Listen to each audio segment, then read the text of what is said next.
नमस्कार साथियों, मैंने कल से टेक्निकल हेल्पर की जो राजस्थान में जो ऊर्जा डिपार्टमेंट में जो वैकेंसी आने वाली है उसके लिए मैंने कल से एक नया बैच स्टार्ट किया था, जिसके अंदर हमने इलेक्ट्रिशियन थ्योरी के पहले लेसन को प्रारंभ किया था।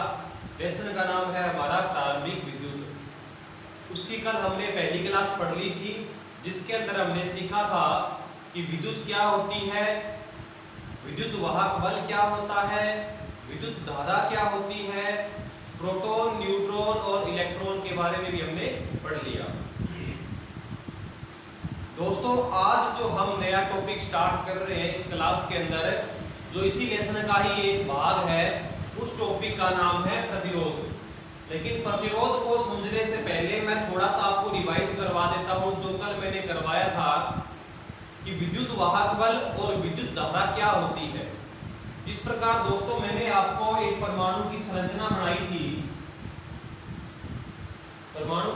बनाई थी, जिसके अंदर यहाँ प्रोटॉन और न्यूट्रॉन रहते हैं नाभिक के अंदर, और यहाँ पर इलेक्ट्रॉन होते हैं। मैंने आपको कल बताया था कि यहाँ से इस परमाणु पर यदि कोई इलेक्ट्रिक प्रेशर लगाया जाए, अर्थात कोई विद्युत वाहक बल लगाया जाए, तो क्या होगा कि जितना अधिक विद्युत वाहक बल लगाएंगे उतना ही अधिक ये इलेक्ट्रॉन यहाँ से इस कक्षा से बाहर आ जाएंगे। हमने इस पर इलेक्ट्रिक प्रेशर लगाया और यहाँ से इलेक्ट्रॉन बाहर आ गए। अब ये जो इलेक्ट्रॉन बाहर आए हैं इलेक्ट्रिक प्रेशर लगाने के कारण, क्या होगा कि ये जो इलेक्ट्रॉन है वो गति करने लग जाएंगे। क्योंकि मैंने आपको संरचना कल बना के बताई थी कि होता क्या है कि जब अपने एक परमाणु के अंदर कोई मुक्त इलेक्ट्रॉन रह जाता है और उस मुक्त इलेक्ट्रॉन पर अपने को इलेक्ट्रिक प्रेशर लगाते हैं, तो उस प्रेशर के कारण क्या होता है, ये इलेक्ट्रॉन बाहर आ जाते हैं। मुक्त का मतलब मैंने बताया था कि ये फ्री है, घूमने के लिए स्वतंत्र है, चलने के लिए स्वतंत्र है। ये जो इलेक्ट्रॉन है जिनकी कक्षाएं पूरी हैं वो इलेक्ट्रॉन नहीं चलते, और जिनकी कक्षा पूरी नहीं होती उन पे यदि इलेक्ट्रिक प्रेशर लगाया जाए तो वो इलेक्ट्रॉन क्या होते हैं, गति करने लग जाते हैं। उस इलेक्ट्रिक प्रेशर के कारण उस इलेक्ट्रॉन को गति करने को हमने नाम दिया था विद्युत धारा, जिसकी हमने डेफिनेशन समझी थी कि विद्युत धारा क्या होती है, इलेक्ट्रॉनों का चलने की दर या आवेशों के प्रवाह की दर। क्योंकि हमें एक निश्चित टाइम में पता लगाना पड़ता है कि उस टाइम के अंदर कितने इलेक्ट्रॉन एक एरिया से जा रहे हैं।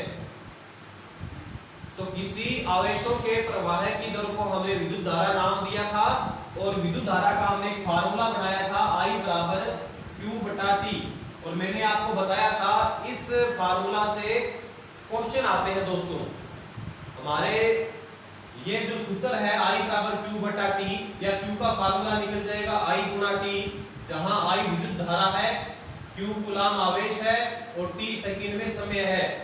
इस बात का विशेष ध्यान रखें कि समय आपको यहाँ पे सेकंड में लेना है, आवेश को यहाँ पे आपको कूलाम में लेना है, तभी धारा का मान एम्पियर में आएगा। इस प्रकार से ये सूत्र आपको याद करना है। विद्युत धारा की परिभाषा मैं करवा चुका हूँ, और विद्युत वाहक बल के बारे में मैंने कल बता दिया था। अगर आपने वो क्लास नहीं देखी है तो इस क्लास को देखने से पहले आप वो क्लास को देख ले, तो आपको बेहतर समझ में आएगा। तो दोस्तों, क्या था विद्युत वाहक बल या इलेक्ट्रिक प्रेशर, जो मुक्त इलेक्ट्रॉनों को गति करवा दे, ऐसा कोई फोर्स। और विद्युत धारा क्या थी, जब मुक्त इलेक्ट्रॉन गति करते हैं उसकी दर विद्युत धारा कहलाती है। दोनों के हमने यूनिट्स पढ़ लिए थे। इलेक्ट्रोमोटिव फोर्स की यूनिट क्या थी, वोल्टेज या फिर जूल बटे कूलाम, क्योंकि जूल होता है कार्य का मात्रक और कूलाम होता है आवेश। तो आप कितना कार्य करना पड़ा आवेशों को चलाने के लिए, तो वही तो विद्युत वाहक बल कहलाएगा कि कितना कार्य कितने आवेशों को चलाने के लिए किया गया, वही विद्युत वाहक बल है। तो विद्युत वाहक बल या विभवांतर या इलेक्ट्रिक प्रेशर, तीनों की यूनिट एक होती है, वोल्टेज या जूल प्रति कूलाम। इसके बाद मैंने धारा की यूनिट बताई थी आपको, एम्पियर या फिर कूलाम बटे सेकंड। तो ये दोनों चीजें आपको याद करनी है। और आज अपने पढ़ते हैं प्रतिरोध के बारे में। आज का हमारा दूसरी क्लास का पहला टॉपिक रहेगा प्रतिरोध। जिसे हम इंग्लिश में बोलते हैं रेजिस्टेंस। ये दोस्तों जो टॉपिक है अभी बता देता हूं, ये टॉपिक इस क्लास में खत्म नहीं हो पाएगा, आगे वाली क्लासों में भी चलेगा। और हम ऐसा प्रयास करेंगे कि प्रतिरोध की एक स्पेशल बहुत बड़ी क्लास बनाएं जिसमें आपको बार बार कहीं और जाकर देखना ना पड़े, क्योंकि प्रतिरोध एक बहुत इंपॉर्टेंट टॉपिक है। इस टॉपिक से अपने बहुत क्वेश्चन आते हैं प्रतिरोध से, तो मैं उम्मीद करूंगा कि प्रतिरोध का जो टॉपिक है वो एक बड़ी क्लास बनाकर ही खत्म किया जाए, और वो क्लास अपने आज लगाने की कोशिश करते हैं। अगर हो जाएगी तो प्रतिरोध के बारे में अब अपने समझते हैं, प्रतिरोध क्या होता है। तो दोस्तों क्या होता है, मैं एक थोड़ा सा उदाहरण लेता हूं। जैसे मान लिया कि ये कोई मेरे पास लोहे का टुकड़ा है, अर्थात ये कोई परमाणु है। मैंने आपको कल बता दिया था परमाणु की परिभाषा कि परमाणु क्या होता है, किसी भी पदार्थ का सबसे छोटा कण, और उस पदार्थ में से छोटे छोटे कणों से मिलकर ही तो पदार्थ बनता है, यानी कि परमाणुओं की संख्या बहुत ज्यादा होती है। तो मैंने तो एक परमाणु बताया है, उस परमाणु की अंतिम कक्षा में 4 इलेक्ट्रॉन है। एक परमाणु है मेरे पास में चांदी का, एक परमाणु है माना चांदी का, चांदी Ag, अर्जेंटम लोहा Fe, फेरम। मेरे पास 2 परमाणु पड़े हैं, एक तो है लोहे का और एक है चांदी का। दोस्तों क्या हो रहा है कि यहां से जो इलेक्ट्रिक प्रेशर लगाया जा रहा है इन मुक्त इलेक्ट्रॉनों को बाहर निकालने के लिए, क्योंकि सेकंड कक्षा के अंदर 8 इलेक्ट्रॉन आ सकते थे, लेकिन इसमें 4 ही हैं। इसमें 8 आ सकते थे परंतु माना इसमें 2 ही है। इलेक्ट्रिक प्रेशर लगाया मैंने इसमें 50 वोल्ट का, और यहां भी इलेक्ट्रिक प्रेशर लगाया मैंने 50 वोल्ट का। दोनों में इलेक्ट्रिक प्रेशर बिल्कुल समान है। इलेक्ट्रॉनों को गति करवाने के लिए जो बल चाहिए दोनों परमाणुओं में समान एकदम। इसका मतलब क्या ये बनता है क्या कि जो अपने इसमें प्रेशर लगाया है 50 वोल्ट का, तो जो 50 वोल्ट का प्रेशर लोहे में से जितने मुक्त इलेक्ट्रॉन निकालेगा, क्या वो 50 वोल्ट का प्रेशर उतना ही चांदी के इलेक्ट्रॉनों को भी निकालेगा? ऐसा नहीं होता, क्योंकि क्या होता है दोस्तों कि हर परमाणु के अंदर, हर अलग अलग धातुओं के परमाणुओं के अंदर मुक्त इलेक्ट्रॉनों की संख्या भी अलग अलग होती है। लोहे में कुछ मुक्त इलेक्ट्रॉन अलग होते हैं, चांदी में कुछ अलग होते हैं, सोने में अलग होते हैं, तांबे में अलग होते हैं। तो सबके अंदर जो मुक्त इलेक्ट्रॉनों की संख्या है वो अलग अलग होती है। इसीलिए ही क्या होता है दोस्तों कि जब अपने इलेक्ट्रिक प्रेशर का यानी कि ईएमएफ का मान यदि बराबर भी कर दें, तो भी इलेक्ट्रॉनों के जो प्रवाह की जो दर है वो दोनों में बराबर नहीं आती। इसमें मुक्त इलेक्ट्रॉन कुछ कम गति करेंगे, उसमें मुक्त इलेक्ट्रॉन कुछ ज्यादा गति करेंगे। इसका क्या कारण है, ऐसा क्यों हो रहा है? क्योंकि इन दोनों में मुक्त इलेक्ट्रॉनों की संख्या क्या है, अंतिम कक्षा में अलग अलग है, और उसे हम नाम देंगे प्रतिरोध का। तो प्रतिरोध क्या होता है कि किसी धातु में तो करंट का चलना ज्यादा होता है, करंट ज्यादा चलती है, और किसी धातु में करंट कम चलती है। वो डिपेंड करता है कि धातु किस नेचर की है। अलग अलग धातुओं की अलग अलग नेचर होती है, और उनके अनुसार ही उनके अंदर प्रतिरोध जो होता है वो अलग अलग होता है। जिसमें प्रतिरोध ज्यादा होगा उसमें धारा सदैव भी कम चलेगी, क्योंकि प्रतिरोध की डेफिनेशन होती है कि वह एक पदार्थ का कोई गुण जो धारा को चलने में रुकावट पैदा करता है, जो धारा को चलने नहीं देता। किसी में धारा ज्यादा चलती है, 1 ग्राम का कोई सोने का टुकड़ा है और 1 ग्राम का ही कोई चांदी का टुकड़ा है, दोनों 1-1 ग्राम के हैं। लेकिन यदि दोनों में इलेक्ट्रिक प्रेशर बराबर लगाया जाए, 100 वोल्ट का प्रेशर लगाया जाए, तो दोनों में करंट का जो मान होगा वो अलग अलग होगा। सोने में कुछ करंट कम चलेगी, चांदी में कुछ करंट ज्यादा चलेगी। तो उसका कारण क्या है दोस्तों कि उन दोनों में प्रतिरोध विद्यमान है और प्रतिरोध दोनों में अलग अलग है। एक बात का विशेष ध्यान रखें दोस्तों, कोई भी ऐसी धातु नहीं बनी है जिसका प्रतिरोध बिल्कुल 0 हो। पृथ्वी पर विद्यमान ऐसा कोई भी पदार्थ नहीं है जिसका प्रतिरोध 0 हो। ऐसा कोई पदार्थ नहीं पाया जाता। हर पदार्थ में कुछ ना कुछ प्रतिरोध जरूर होता है। लेकिन ये अलग बात है कि अपने क्या कर सकते हैं, कुछ एक कंडीशन है, उस पदार्थ में कुछ एक कंडीशन चेंज कर कर उसका प्रतिरोध हम कम जरूर कर सकते हैं, शून्य के करीब ला सकते हैं। लेकिन ऐसा कोई पदार्थ पाया नहीं जाता जो पहले से ही जिसमें प्रतिरोध शून्य विद्यमान हो, ऐसा कोई भी पदार्थ नहीं होता। दोस्तों समझो, प्रतिरोध क्या होता है कि किसी पदार्थ में मुक्त इलेक्ट्रॉन ज्यादा गति करते हैं, मुक्त इलेक्ट्रॉन दूसरे पदार्थ में भी है, प्रेशर दोनों में बराबर लगाया जा रहा है, लेकिन उसमें मुक्त इलेक्ट्रॉन कम गति कर रहे हैं। तो इसका कारण क्या है? इसका कारण है प्रतिरोध। तो किस पदार्थ में कितना प्रतिरोध होता है उसको हमें याद करना है, प्रतिरोध का मान नहीं याद करना। हमें ये याद करना है कि कौन से पदार्थ में प्रतिरोध ज्यादा है और कौन से पदार्थ में प्रतिरोध कम है। इस बात को आपको याद करना है।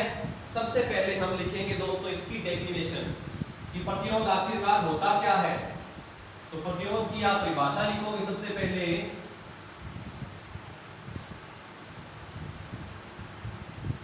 कि विद्युत धारा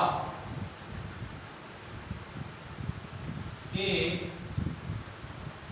मार्ग में आने वाली रुकावट।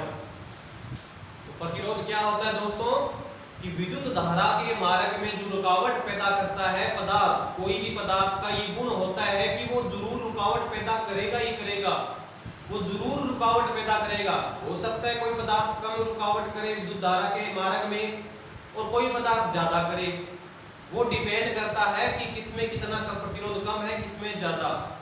फिर से बता देता हूं दोस्तों, प्रतिरोध और धारा दोनों आपस में उल्टे हैं। किसी में प्रतिरोध ज्यादा है तो धारा कम होगी, कम चलेगी उसमें धारा, क्योंकि वो धारा को रोक रहा है ज्यादा। और किसी में यदि प्रतिरोध कम है तो धारा ज्यादा होगी, क्योंकि वो धारा को फिर कम रोकेगा। तो रुकावट है, प्रतिरोध क्या है? धारा की रुकावट। तो आप इस बात को दिमाग में बिठा लें कि प्रतिरोध और धारा आपस में व्युत्क्रमानुपाती है, एंटी प्रोपोर्शनल है। जिसमें प्रतिरोध ज्यादा होगा उसमें धारा हमेशा ही कम चलेगी। इस प्रकार से आपके कोई क्वेश्चन आ सकता है कि कोई पदार्थ है जिसमें प्रतिरोध इतना है, अब उसका प्रतिरोध हमने 4 गुना कर दिया, प्रतिरोध हमने 4 गुना कर दिया, तो धारा पे क्या प्रभाव पड़ेगा? तो धारा पर क्या प्रभाव पड़ेगा? धारा 4 गुना फिर कम हो जाएगी। इस प्रकार से दोस्तों सबसे पहले आप प्रतिरोध की परिभाषा याद कर लें। ये प्रत्येक पदार्थ में क्या होता है? गुण विद्यमान होता है। ये गुण का नाम है, उस पदार्थ की प्रॉपर्टी है, ये उस पदार्थ के अंदर ये जो विशेषता है प्रतिरोध। इसके बाद अब प्रतिरोध को नापना है अपने कि किसी पदार्थ में कम है, किसी में ज्यादा है, किसी में बहुत ही कम है, किसी में बहुत ज्यादा है।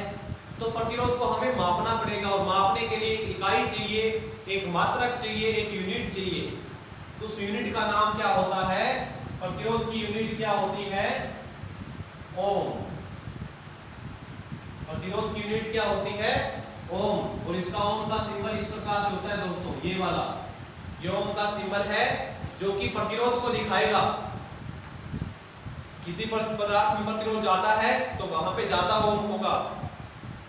ओम इसका इसलिए नाम दिया गया क्योंकि एक वैज्ञानिक था जॉर्ज साइमन ओम। उस वैज्ञानिक ने एक नियम दिया था वोल्टेज और धारा के बीच में, और उसी वैज्ञानिक ने प्रतिरोध की खोज की थी भी। उसी ने ही बताया था कि हर पदार्थ में अलग अलग प्रतिरोध होता है, क्योंकि उस वैज्ञानिक ने क्या काम करके देखा कि 2-4 पदार्थ लिए और सब में बराबर वोल्टेज दी, परंतु धारा का मान अलग अलग निकला। उसका कारण क्या था कि सब पदार्थ में अलग अलग प्रतिरोध था।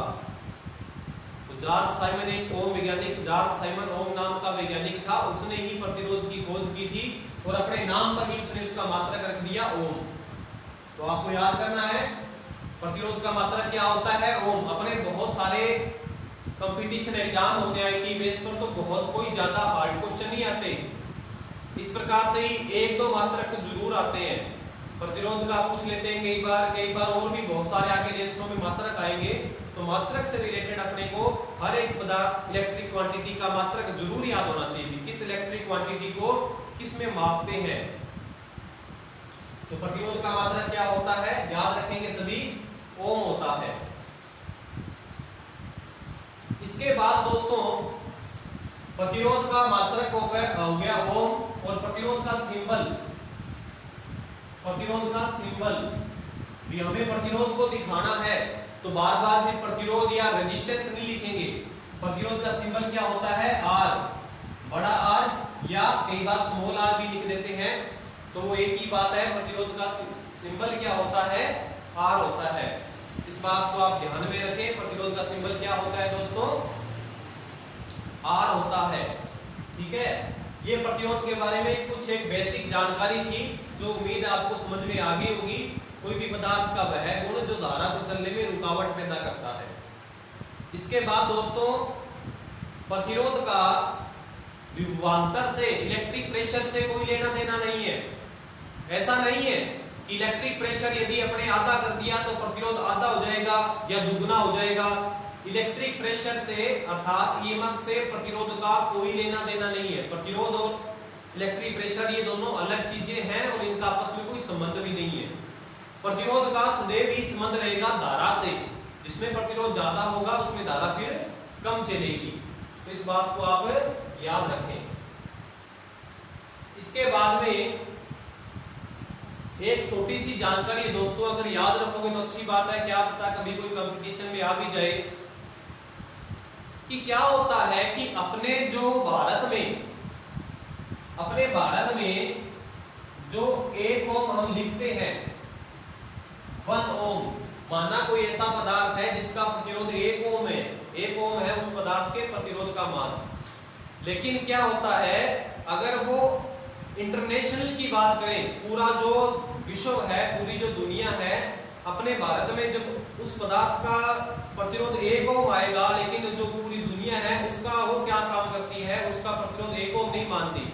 मेरा कहने का मतलब है कि जो एक इंटरनेशनल ओम है,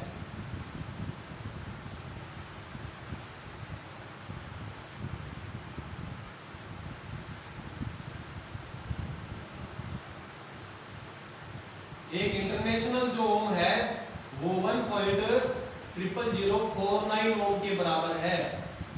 यानी जो विश्व ने माना है जिसको 1 ओम, पूरे विश्व ने 1 ओम जिसको माना है, वो भारत में उसका मान कितना निकलता है? 1.000 ओम निकलता है, 1.00049 ओम निकलता है।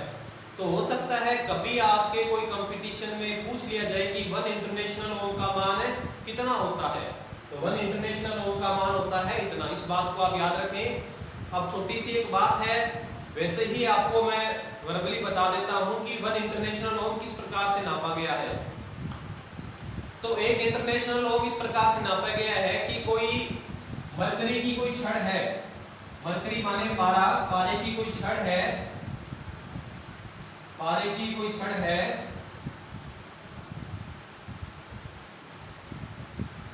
और उसकी लंबाई है 160.3 सेंटीमीटर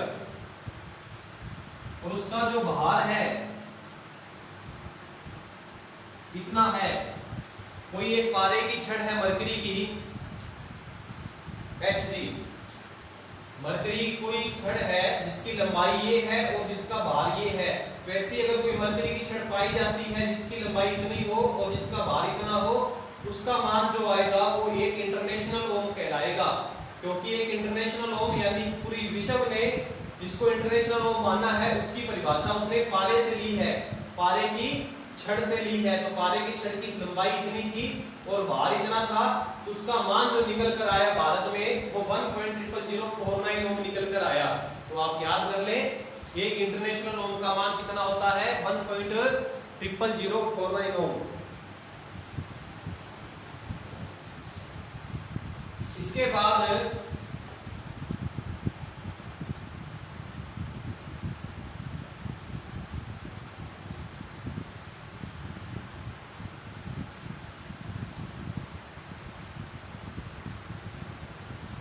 इसके बाद दोस्तों मैं बहुत इंपॉर्टेंट टॉपिक स्टार्ट करवाने जा रहा हूं आपको कि जो प्रतिरोध है, एक बात आप याद रखें कि वैसे क्या होता है, कोई टुकड़ा है, जैसे मान लो ये मार्कर ही है, इसका एक प्रतिरोध फिक्स है, मान लो 100 ओम इसका प्रतिरोध है, 100 ओम इसका प्रतिरोध बिल्कुल फिक्स है। अब इसका प्रतिरोध चेंज नहीं होगा, इसका जो प्रतिरोध है वो चेंज नहीं होगा। 100 ओम है तो 100 ओम पड़ा रहेगा, चाहे इसमें आप विभवांतर का मान या ईएमएफ जिसे हम बोलते हैं उसका मान कितना भी कर दें, लेकिन इस मार्कर के जो 100 ओम का जो प्रतिरोध है उसका मान चेंज नहीं होने वाला। लेकिन अपने इसमें चेंज कर सकते हैं, इसकी संरचना बदलकर इसके प्रतिरोध को हम घटा भी सकते हैं और बढ़ा भी सकते हैं।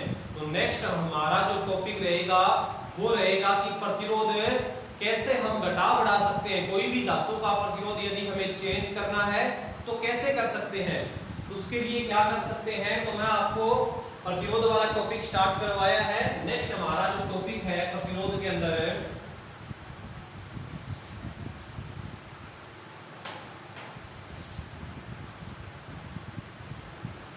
नेक्स्ट हमारा जो टॉपिक है प्रतिरोध में वो टॉपिक है प्रतिरोध की निर्भरता।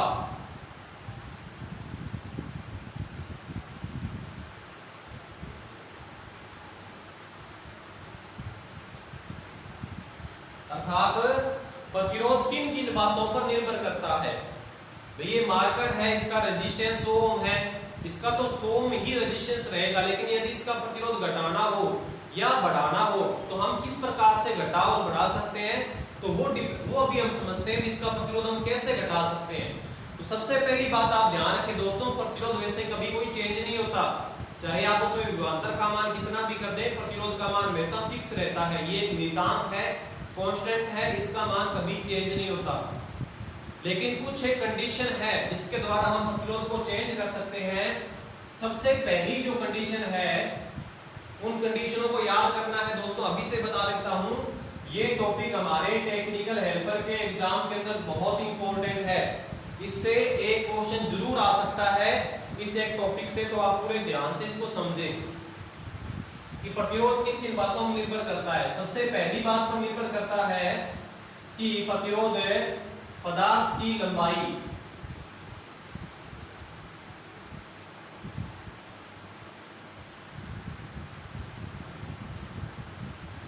पदार्थ की लंबाई लेंथ पर निर्भर करता है।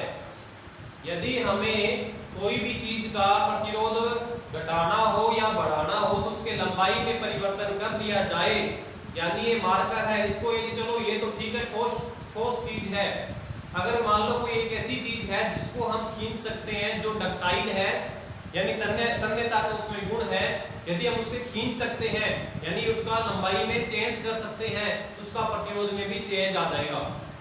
तो सबसे पहली बात पर निर्भर करता है प्रतिरोध पदार्थ की लंबाई पर। तो लंबाई पर कैसे निर्भर करेगा, क्या वो लंबाई बढ़ाने से प्रतिरोध बढ़ेगा या लंबाई घटाने से प्रतिरोध बढ़ेगा, कैसे बढ़ेगा वो और कैसे घटेगा। तो लंबाई के बिल्कुल ये प्रोपोर्शनल होता है, आर यानी रेजिस्टेंस, प्रोपोर्शनल का सिंबल आप सभी जानते हो, ऐसा होता है समानुपाती का, और लेंथ एल, लंबाई लेंथ एल। तो लेंथ के क्या होता है प्रोपोर्शनल, प्रोपोर्शनल का मतलब है जितना गुना आपने लंबाई को बढ़ाया है उतना गुना ही वो पदार्थ का प्रतिरोध बढ़ जाएगा। यदि आपने कोई पदार्थ को 5 गुना लंबा कर दिया तो पदार्थ का प्रतिरोध भी 5 गुना ज्यादा हो जाएगा। इस बात को दिमाग में याद रखें, प्रतिरोध जो होता है वो पदार्थ की लंबाई के बिल्कुल समानुपाती होता है, यानी कि लंबाई बढ़ाने से प्रतिरोध बढ़ जाता है। तो इस बात को आप याद रखेंगे, लंबाई घटाएंगे तो प्रतिरोध घटेगा, लंबाई बढ़ाएंगे तो प्रतिरोध बढ़ेगा। दूसरी बात जो पदार्थ का प्रतिरोध निर्भर करता है वो होता है पदार्थ के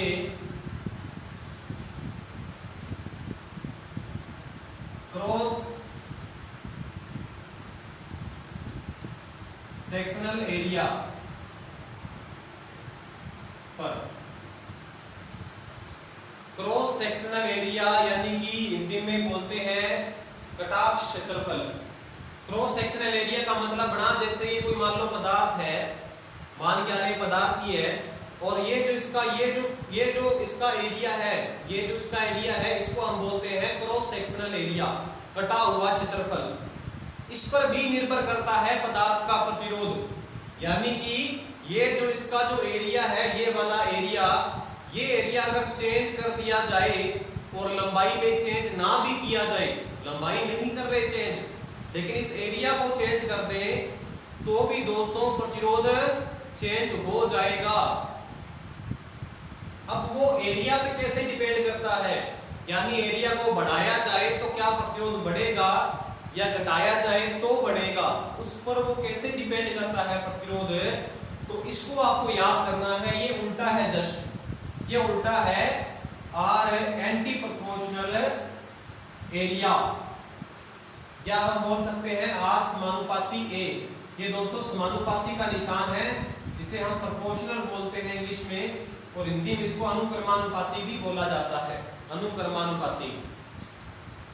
तो आप समझो दोस्तों, कोई भी पदार्थ का जो प्रतिरोध है वो एरिया के एंटी प्रोपोर्शनल है, यानी जिस भी पदार्थ का एरिया ज्यादा होगा उसका रेजिस्टेंस हमेशा ही कम होगा। ये बहुत इंपॉर्टेंट लाइन है, डीसी थ्योरी लेसन करवाएंगे तो उसके अंदर ये चीजें फिर बार बार रिपीट होंगी। तो उम्मीद है आप यही समझ लोगे इसको, क्योंकि आगे बहुत सारे लेसनों में आपको ये बातें दोबारा फिर मिलने वाली हैं, तो इतने डीप से नहीं बताया जाएगा फिर। तो रेजिस्टेंस क्या होता है, एरिया के बिल्कुल एंटी प्रोपोर्शनल होता है, उसका एंटी होता है। अगर एरिया ज्यादा होगा तो रेजिस्टेंस कम होगा, अगर एरिया कम है तो रेजिस्टेंस ज्यादा होगा। लंबाई की तरह नहीं है कि लंबाई बढ़ेगी तो प्रतिरोध बढ़ेगा ही बढ़ेगा और एरिया बढ़ेगा तो प्रतिरोध बढ़ेगा, नहीं, एरिया से वो क्या होता है, रिलेशन उल्टा रखता है।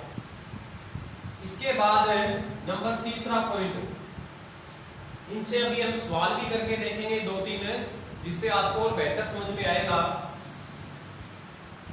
कि पदार्थ के तापमान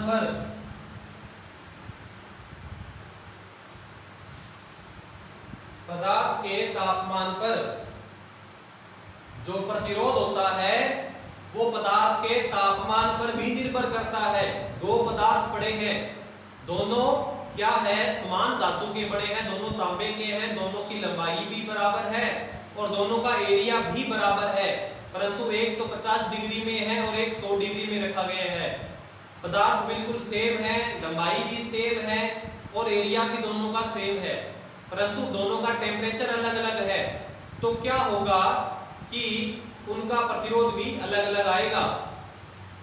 यानी कि ये मार्कर है, इसको यदि हम 30 डिग्री पर रखें, इसका प्रतिरोध निकालें, और इसको हम 200 डिग्री पर रखें और इसका प्रतिरोध निकालें, तो कुछ प्रतिरोध फिर अलग आएगा। यानी टेम्परेचर पर डिपेंड करता है, ये जस्ट प्रोपोर्शनल नहीं होता भैया। अगर यदि आप टेम्परेचर दुगना कर दोगे तो प्रतिरोध दुगना हो जाएगा, जस्ट उसके प्रोपोर्शनल नहीं है, लेकिन उस पर डिपेंड करता है तापमान पर। तो R depend on temperature, resistance है वो टेम्परेचर पर भी डिपेंड करता है। अब ये बात एक इंपॉर्टेंट बताता हूं आपको कि सब पदार्थ की अलग अलग प्रकृति होती है। कई पदार्थ ऐसे होते हैं जो हाई टेम्परेचर पर प्रतिरोध को हाई करते हैं, और कई पदार्थ दोस्तों ऐसे होते हैं जो हाई टेम्परेचर पर प्रतिरोध को कम करते हैं। वो अलग अलग पदार्थ हैं, उनके बारे में हम पढ़ेंगे। धातु, अधातु, चालक, अचालक, अर्धचालक, उसके बारे में एक लेसन आएगा हमारे, तो वहां आपको पता चलेगा कि कुछ एक ऐसे पदार्थ भी हैं जिनको यदि हमें टेम्परेचर को बढ़ाया जाए तो उनका प्रतिरोध फिर घट जाता है। उन्हें हम बोलते हैं नेगेटिव टेम्परेचर कोफिशिएंट वाले पदार्थ। और हर एग्जाम के अंदर एक क्वेश्चन ऐसा जरूर आता है जिसमें पूछा जाता है कि निम्नलिखित में से नेगेटिव टेम्परेचर कोफिशिएंट यानी ऋणात्मक ताप गुणांक वाली धातु, ऋणात्मक ताप गुणांक वाली धातु का मतलब ये हुआ कि तापमान बढ़ाया तो प्रतिरोध घटा, नेगेटिव है ये, टेम्परेचर बढ़ाया तो प्रतिरोध घटा। तो ऐसे कुछ एक धातुएं हैं, उनके एग्जाम्पल हम आगे वाले चैप्टरों में करेंगे, लेकिन आप अभी समझो कि आर डिपेंड करता है टेम्परेचर पर। ये पक्की बात है कि टेम्परेचर को घटाया या बढ़ाया जाए तो प्रतिरोध भी उसके अनुसार या तो बढ़ेगा या घटेगा, वो डिपेंड करता है कि पदार्थ कौन सा है। वो आपको मैं नाम लिखा दूंगा अभी, कौन से पदार्थ में टेम्परेचर बढ़ाने से प्रतिरोध बढ़ता है और कौन से में घटता है। इसके बाद जो चौथी बात है जिस पर प्रतिरोध निर्भर करेगा वो है पदार्थ की प्रकृति।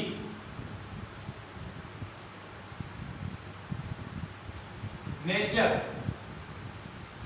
इसका मतलब ये बनता है दोस्तों नेचर का कि मान लो दो पदार्थ हैं, दोनों की लंबाई बराबर है, दोनों का क्रॉस सेक्शनल एरिया भी बराबर है और दोनों ही समान टेम्परेचर पर रखे गए हैं, लेकिन एक धातु है लोहे की, एक धातु है टंगस्टन की। दोनों अलग अलग धातुएं हैं, एक लोहे की है एक टंगस्टन की, दोनों अलग अलग धातुएं हैं। तो क्या उनका प्रतिरोध बराबर होगा? जबकि लंबाई बराबर है, एरिया बराबर है, टेम्परेचर बराबर है, तो फिर भी उनका प्रतिरोध बराबर नहीं होता, क्योंकि हर धातु में प्रतिरोध अलग अलग होता है। उसके अनुसार ही क्या होगा, दोनों का प्रतिरोध अलग होगा। टंगस्टन का प्रतिरोध थोड़ा कम होगा, लोहे का प्रतिरोध थोड़ा ज्यादा होगा। इस प्रकार से दोस्तों नेचर का बनता मतलब है कि वह पदार्थ किस धातु का बना है, इस पर भी डिपेंड करता है प्रतिरोध। तो चार बातें हैं, इन चारों बातों पर प्रतिरोध निर्भर करता है। सबसे पहला पॉइंट हमने लिखा पदार्थ की लंबाई, लेंथ पर, लेंथ को बढ़ाया जाएगा तो प्रतिरोध भी बढ़ेगा। पदार्थ के क्रॉस सेक्शनल एरिया, यानी कि एरिया को बढ़ाया जाए तो प्रतिरोध फिर घटेगा, एरिया को घटाया जाए तो प्रतिरोध बढ़ेगा। उसके बाद पदार्थ के तापमान पर, तापमान पर भी डिपेंड करता है। ऐसा नहीं है कि टेम्परेचर दुगना कर दिया तो प्रतिरोध जस्ट दुगना हो जाएगा या आधा हो जाएगा। डिपेंड जरूर करता है, वो ऐसा भी डिपेंड करता है कि पदार्थ किस धातु का बना है। कुछ एक पदार्थ होते हैं उनमें क्या होता है, टेम्परेचर बढ़ाया जाए तो प्रतिरोध घट जाता है, और कुछ में क्या होता है, टेम्परेचर बढ़ाया जाए तो प्रतिरोध बढ़ जाता है। और चौथा पॉइंट पदार्थ की नेचर पर, यानी कि पदार्थ किस धातु का बना है उस पर भी डिपेंड करता है प्रतिरोध। अब दोस्तों मैं आपको इससे कुछ सवाल करवाता हूं, कुछ एक सवाल करवाता हूं, उससे आपको और बेहतर समझ में आएगा और आपको पता चलेगा कि हमारे कंपटीशन में किस प्रकार के क्वेश्चन आ सकते हैं। तो उम्मीद है आपने नोट कर लिया होगा।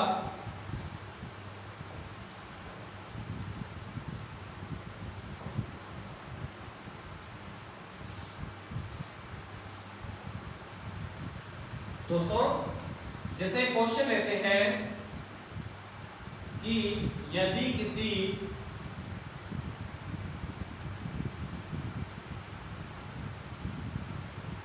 तांबे के तार की लंबाई 8 मीटर से 24 मीटर कर दी जाए तथा इसका कटाव क्षेत्रफल 4 मीटर स्क्वायर से 2 मीटर स्क्वायर कर दिया जाए, 4 मीटर स्क्वायर से 2 मीटर कर दिया जाए, तो प्रतिरोध में क्या प्रभाव पड़ेगा?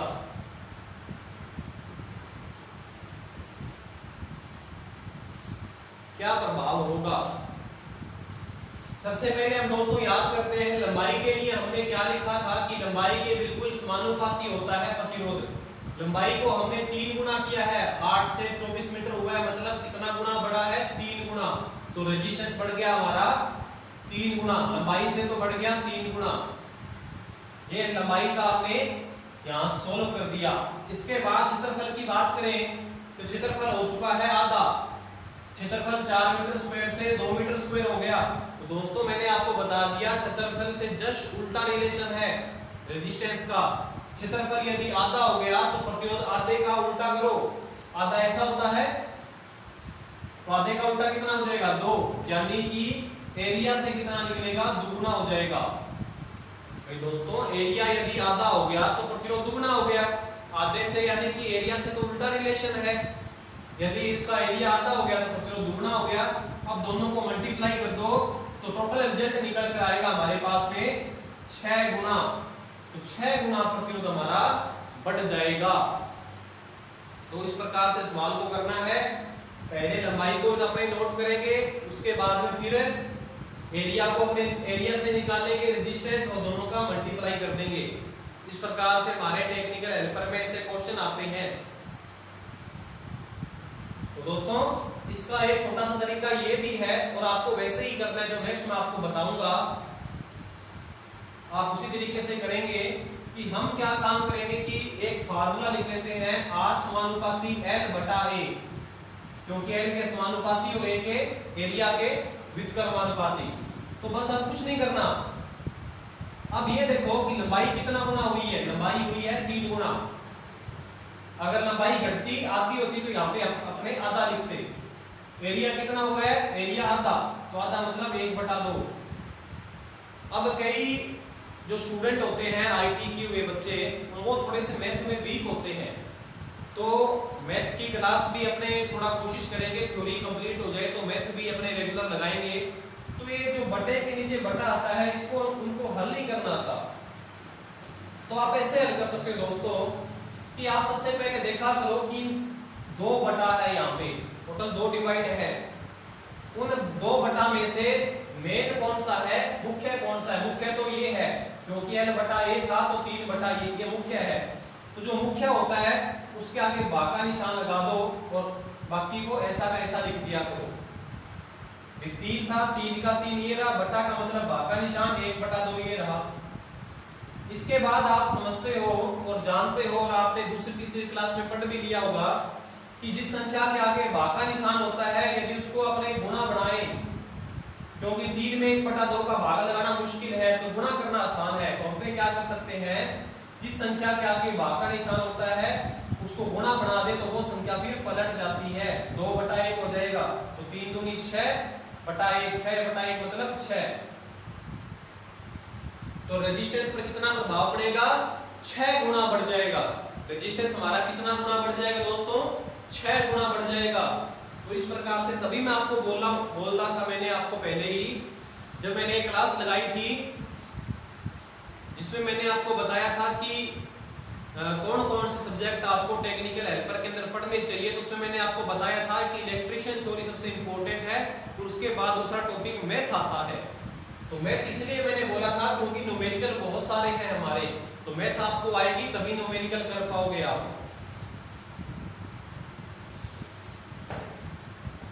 अब दोस्तों कुछ एक अलग क्वेश्चन लेते हैं अपने।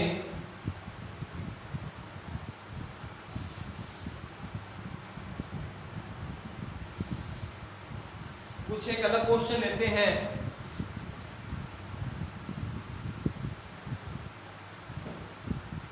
जैसे मैं आपको एक अलग क्वेश्चन करवाता हूं।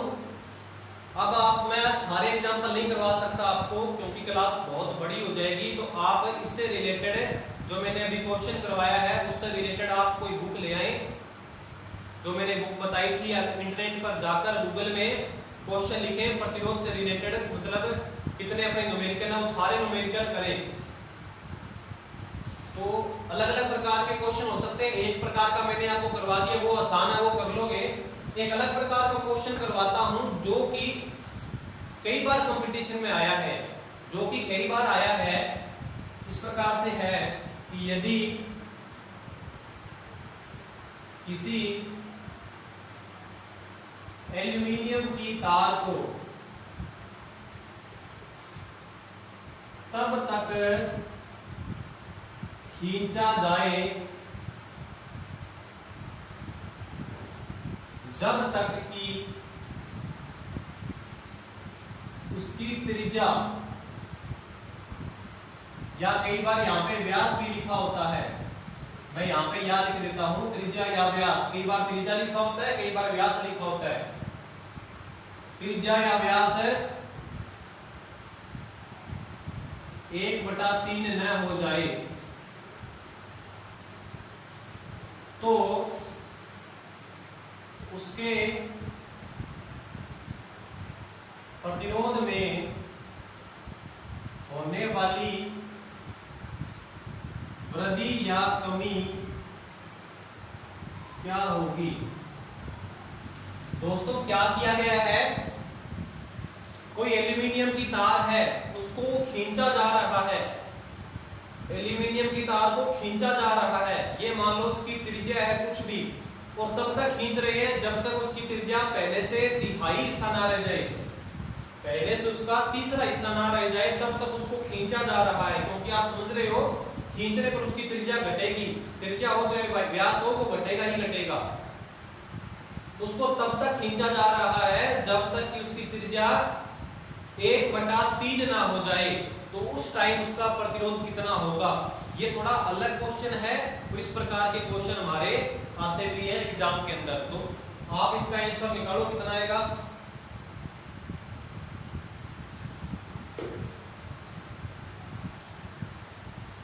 तो एक बात समझो दोस्तों आप,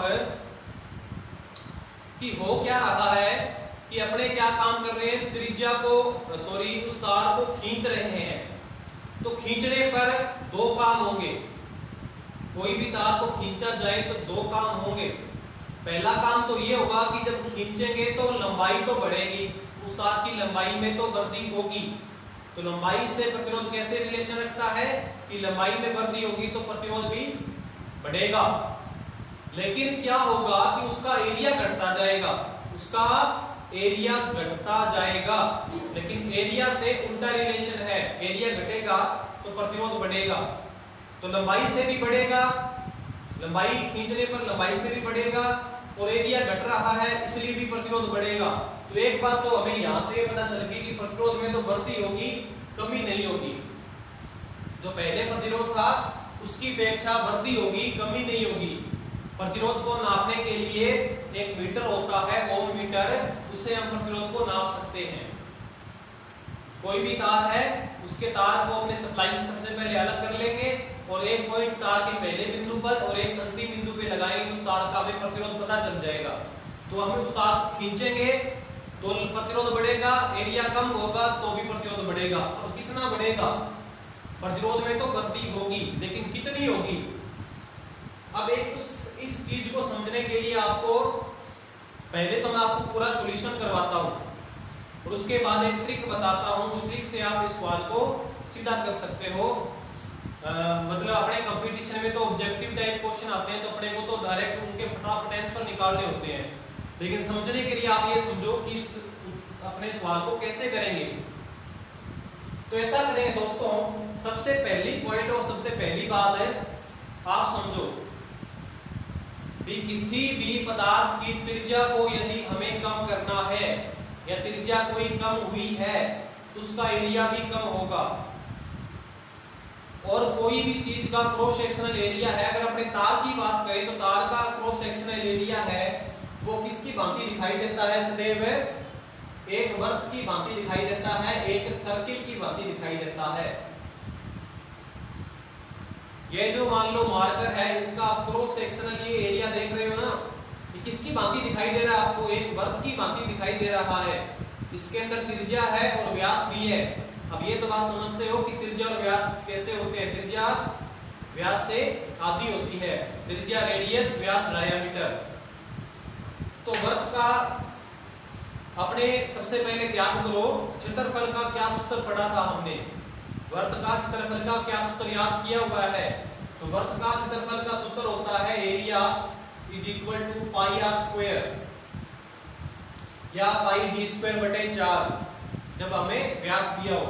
और वृत्त की परिधि ज्ञात करने के लिए एक फार्मूला था 2 पाई आर। वृत्त की परिधि का मतलब यहां से चलकर वापस यहीं आ जाते हैं, तो वो कितनी दूरी तय करते हैं उसको बोलते हैं परिधि। परिधि का फार्मूला होता है 2 पाई आर, और एरिया का होता है पाई आर स्क्वायर। परिधि से तो भी अपने कोई मतलब नहीं है, ऐसे ही मैंने आपको बता दिया। लेकिन एक बात सोचो दोस्तों कि यदि कोई चीज की कोई अपने वृत्त की त्रिज्या को 1/3 कर दे तो एरिया कितना हो जाएगा।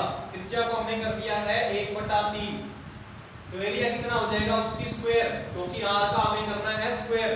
तो व्यास दिया हो तो भी स्क्वायर करना है, तो व्यास हो चाहे त्रिज्या हो उत्तर सेम आएगा।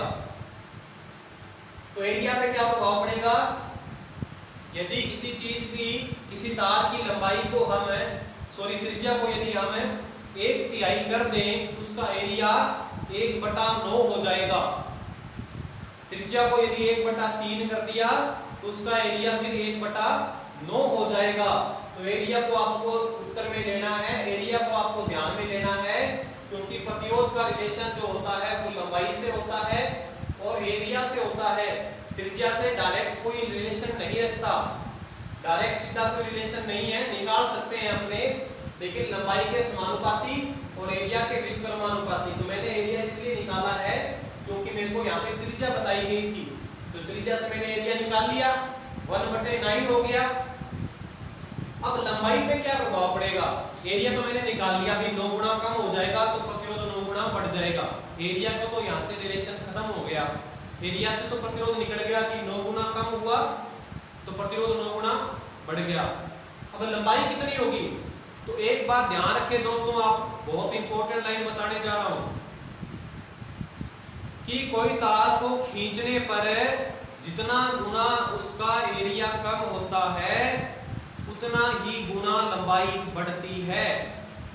यानी कि उसका एरिया 9 गुना कम हुआ है तो उसकी लंबाई कितना गुना बड़ी होगी, तब उसका 9 गुना एरिया हुआ होगा, कम हुआ होगा, तो उसकी लंबाई बड़ी है, 9 गुना बड़ी है। देखो दोस्तों, ये कोई एल्यूमिनियम की तार थी, इसको खींचा, सवाल ने हमको ये बताया कि उसकी त्रिज्या 1/3 हो गई, उसका हमने एरिया निकाल लिया भी 1/9 हो गया। तो एरिया 1/9 तभी होगा जब उसकी लंबाई 9 गुना बढ़ेगी। तो आप क्या काम कर सकते हो, यहां से उत्तर निकाल सकते हो, लंबाई 9 गुना बढ़ी तो प्रतिरोध 9 गुना बढ़ गया, एरिया 9 गुना कम हुआ तो प्रतिरोध फिर 9 गुना बढ़ गया। तो 9 × 9 कितना हो गया, यानी 9 आर क्या था हमारा L/A, 9/1/9, तो 9 ऊपर चला जाएगा, कितना आया 81 गुना। तो प्रतिरोध जो होगा अब उसमें 81 गुना वृद्धि हो जाएगी, 81 टाइम्स। तो जो अब प्रतिरोध निकल कर आएगा वो 81 टाइम्स ज्यादा होगा। फिर से एक बार रिपीट कर रहा हूं, ध्यान से सुने। क्या हो रहा है कि त्रिज्या या व्यास को हमने 1/3 कर किया, उससे एरिया 1/9 गया, बहुत आसान है, πr² से स्क्वायर कर दिया आपने, तो एरिया उसका 9 गुना कम हुआ। और एरिया 9 गुना कम तभी होगा जब अपने लंबाई को 9 गुना बढ़ाया जाएगा। तो 9 × 9 कितना हो गया 81। तो ये तो है हमारा समझने का तरीका, और आपको ये चीज समझ में आनी चाहिए, वरना एक छोटी सी ट्रिक है,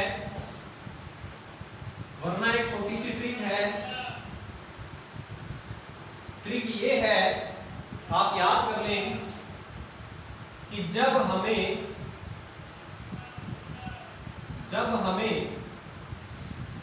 त्रिज्या या व्यास बताया जाए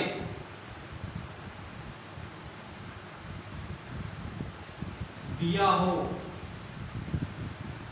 जब हमें त्रिज्या या व्यास, केवल मैं इसी सवाल के लिए बता रहा हूं, कोई अलग दूसरे सवालों के लिए ट्रिक काम नहीं करेगी। यदि हमें तार को खींचा, ये खींचने वाला संबंध जरूर होना चाहिए, उसके लिए आपको ट्रिक बता रहा हूं कि तार को खींचा जाए तो खींचने पे लंबाई में वृद्धि होगी, प्लस में एरिया में कमी होगी, दोनों काम होंगे। तो त्रिज्या या व्यास दिया हो तो उस त्रिज्या या व्यास को 4 बार, कितने बार 4 बार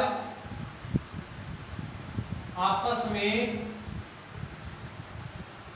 गुणा कर दें, खत्म। जैसे 1/3 था तो आपको क्या काम करना है, इसमें 3 लेना है, 1/3 नहीं लेना, कितना लेना है 3, क्योंकि एरिया में अपने प्रतिरोध में वृद्धि होगी। तो 3 को 4 बार गुणा कर दो, 3 को आपस में 4 बार गुणा कर दो। ऐसा नहीं कि 4 को 3 से गुणा कर दे, मैं कह रहा हूं कि जो भी त्रिज्या या व्यास है उसको आपस में 4 बार गुना कर दो। 3 इंटू 3 इंटू 3 इंटू 3 कितना आ गया 81, जो हमने उत्तर निकाला था। और ऐसा एक सवाल और भी आ सकता है जिसमें आपको एरिया बता दिया जाए कि तब तक खींचा जा रहा है जब तक उसका एरिया उतना ना हो जाए। यदि आपको एरिया बता दिया, एक नंबर कंडीशन तो ये हो गई। दूसरा कि जब हमें क्षेत्रफल दिया हो तो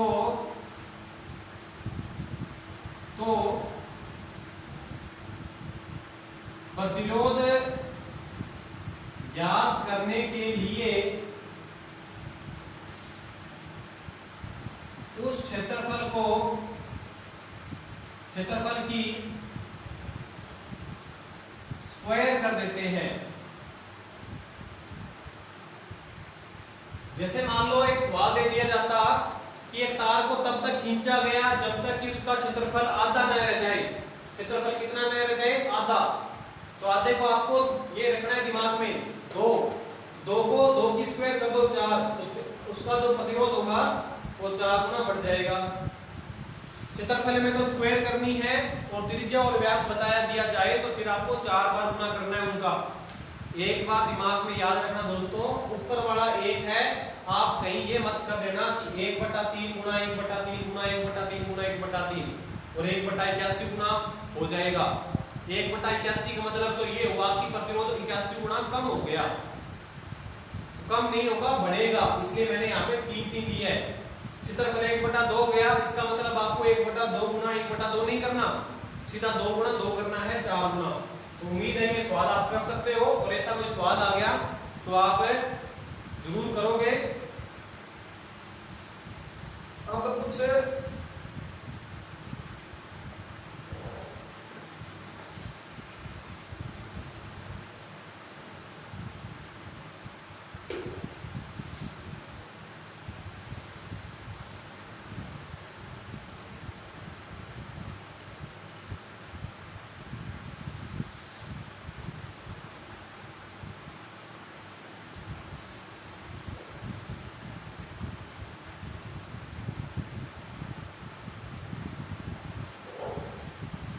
और सवाल करवाता हूं आपको मैं, थोड़ा सा एक सवाल और करवा देता हूं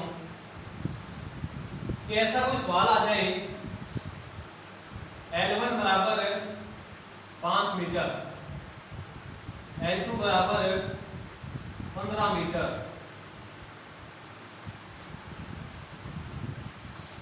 A1 बराबर 8 मीटर स्क्वायर और A2 बराबर 16 मीटर स्क्वायर। तो R1 बटे R2 बराबर क्या होगा? ऐसे क्वेश्चन भी आ सकते हैं जिसके अंदर कोई लैंग्वेज नहीं लिखी होगी, सीधा ही ऐसा कुछ आंकड़ा दिया होगा। तो फिर कैसे करोगे?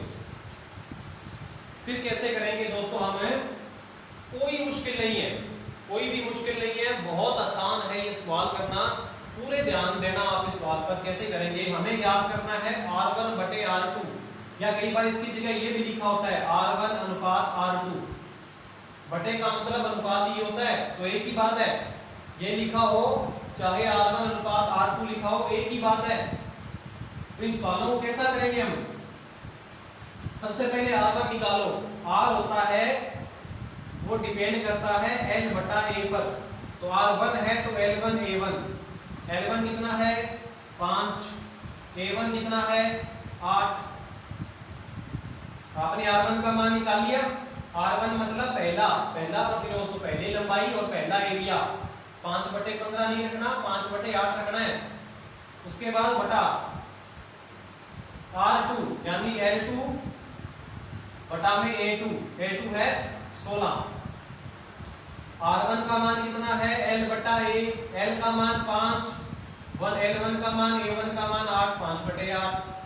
R2 ज्ञात करना है तो L2 बटा A2, क्योंकि R होता है वो L बटा A होता है, बता चुका हूं पहले ही। इसको आप हल करो, जैसे मैंने आपको बताया मेन बटा ये है, इसको आप भाग का निशान लिख सकते हो, यानी इसको आप ऐसा लिख सकते हो 5/8 भाग 15/16। इस संख्या को आप ऐसा भी लिख सकते हो, एक ही बात है। और जिसके आगे भाग का निशान होता है उसको यदि आप गुणा बनाना चाहते हो तो उसको जिस संख्या के आगे होता है उसको पलटते हैं अपने। ऐसा नहीं कर देना 5/8 को 8/5 कर दो, गलत हो जाएगा। जिसके आगे भाग होता है उसको पलटा जाता है। आप ऊपर नीचे संख्याएं हमेशा कटती हैं, 8 दूनी 16। कहीं आप ऐसा मत कर लेना कि इसको काटने लग जाओ, ये आपस में कभी नहीं कटती, ऊपर नीचे संख्याएं कटती हैं। 5 एकम 5, 5 3 15, तो 2 एकम 2/3। तो R1/R2 का मान कितना निकला? R1/R2 का मान 2/3।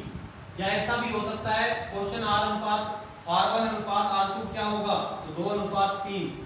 ये हमारा आंसर आ गया। कोई मुश्किल नहीं है दोस्तों, इस प्रकार से क्वेश्चन आपके एग्जाम में आ सकते हैं जिनके अंदर कोई लैंग्वेज नहीं लिखी होगी।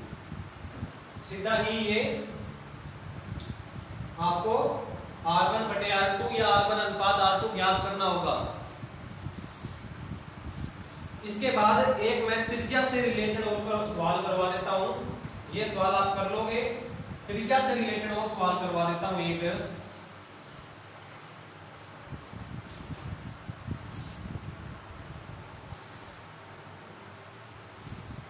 कि जैसे मान लो ये सवाल आ गया कि L1 बराबर 4 मीटर और R1, R माने रेडियस, R1 बराबर 8 मीटर, L2 बराबर 16 मीटर और R2 बराबर 80 मीटर। इस प्रकार से सवाल आ गया और पूछा गया है R1 अनुपात R2 बराबर बताओ।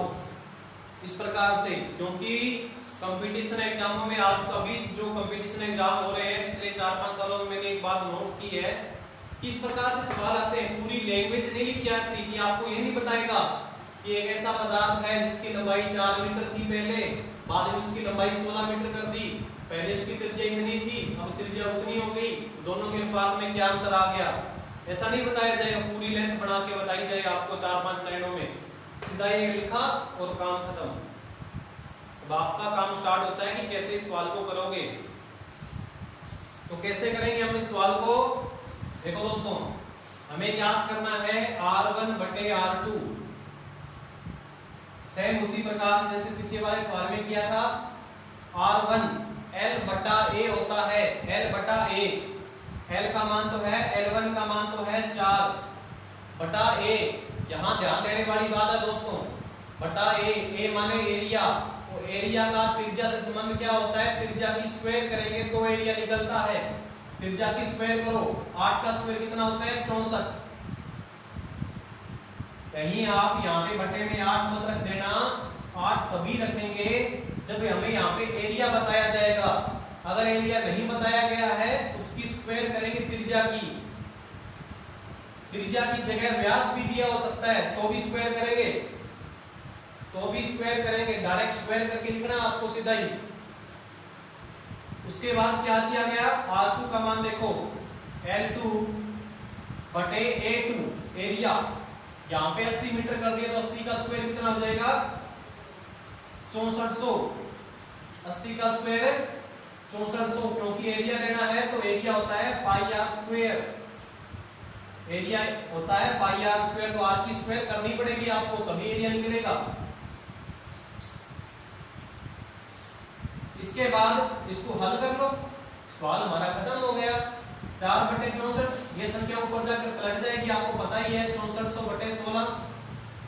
हल करो इसको। अब 64 से ये कट गया 100 बार, 4 से ये कटा 4 बार, 100 से कटा 25, तो 25 ऊपर रहा, नीचे कुछ नहीं रहा, तो 25:1। इसका उत्तर क्या आ गया?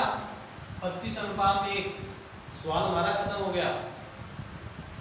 तो मैंने 2 एग्जांपल लेके बता दिया आपको, एक तो एरिया वाला करवा दिया, एक त्रिज्या या व्यास दिया हो तो भी सेम ऐसा ही करना है। तो आपको दोनों एग्जांपल से सवाल आने चाहिए। अब 4 तरीके के सवाल करवा दिए मैंने। पहला तरीका तो डायरेक्ट सीधा आ सकता है, लंबाई इतनी थी अब इतनी हो गई, यदि इतना था अब इतना हो गया, तो प्रतिरोध में क्या प्रभाव पड़ेगा। इसी सवाल को यदि पूछा जाता कि प्रतिरोध में क्या प्रभाव पड़ेगा, तो क्या बताते हैं 25 गुना बढ़ जाएगा, प्रतिरोध 25 गुना बढ़ जाएगा। दूसरा मैंने तरीका बताया कि तार को खींचा जा रहा है, तो उसमें यदि त्रिज्या बताया जाए तो कैसे करना है, ट्रिक बताई मैंने आपको, और व्यास क्षेत्रफल बताया जाए तो कैसे करना है, उसके लिए मैंने आपको एक ट्रिक बताई। तीसरे तरीके का मैंने सवाल अनुपात वाला करवा दिया। आजकल अनुपात वाले सवाल आते हैं, तो आप ऐसे करना है आपको। तो दोस्तों ये प्रतिरोध के बारे में निर्भरता थी, प्रतिरोध की निर्भरता ये टॉपिक खत्म हो गया।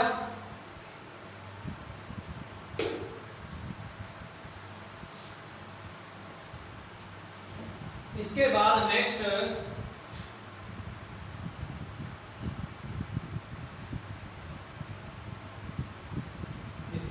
नेक्स्ट हम करते हैं एक टॉपिक है प्रतिरोध का ही चलेगा आज, तो विशिष्ट प्रतिरोध कर लेते हैं। विशिष्ट प्रतिरोध,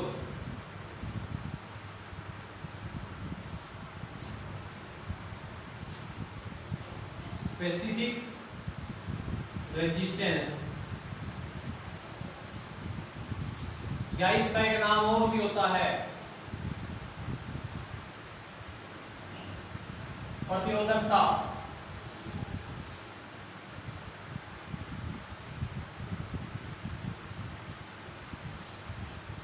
विशिष्ट प्रतिरोध या प्रतिरोधकता। तो विशिष्ट प्रतिरोध या प्रतिरोधकता क्या होती है, इसको आप समझो।